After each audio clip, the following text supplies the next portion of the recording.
I want you to have a nice work life, and I want you to control how much money you make. What's your thoughts on how you have a good work-life balance? Yeah, so take it from me. I'm someone who did not have a good work-life balance. You know, the first firm I was at, I worked my ass off at that firm, and I made partner there. It's like the youngest person ever made partner. I think I worked there for 9 years. I think I took 3 weeks off on vacation in 9 years. Every month I cared about being the highest, most productive attorney on the list, and they would publish a list and put it on everybody's desk of, you know, here's who's billed the most hours, you know, here's who accomplished this. And that firm did not have an incentivization system, so it didn't matter.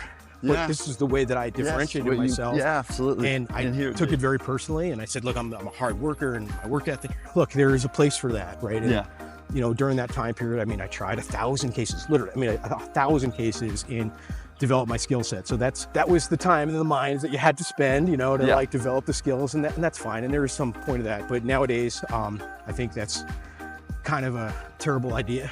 And, you know, I told people, like, in my old firm, they kind of threw me in an office and said, here's a bunch of cases, you know, try them, don't try them, figure it out. What a terrible way to learn, because it took me like 5 years to become truly competent at what I was doing and, you know, a master of it. Yeah. So now I tell people, like, having the mentor. Now I say, you know, if you come here in 90 days, like, we're going to give you all of that stuff. We're going to accelerate your life. And, like, the first couple of months, it's tough in any job, right? Like, and so, but I want to focus people on work-life balance, like, right from the very first day. You know, first day I start saying, you know, think about when are you going to take your vacations, put your PTO time in.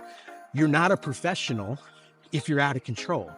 If you're spinning out of control and stressed out all the time and overwhelmed, you're not a professional. You are not. You are, and you're stressing everybody else out. Like, that's not, you know.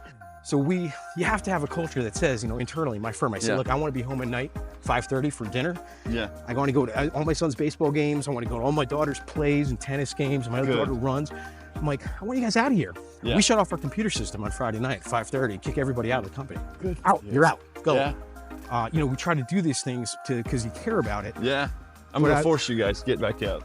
You have to. You have to unplug and get away from it. But I wish someone cared. Burnout, distractions, chaos going on in the marriages or out of work life, it's going to distract you. You're not going to be effective. 100%. And you're gonna ruin everybody else's fun.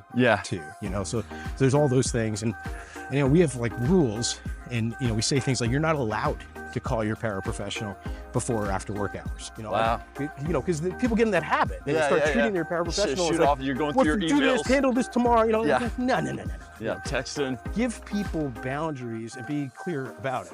Right. I think the other side of work-life balance is, I want you to have a nice life,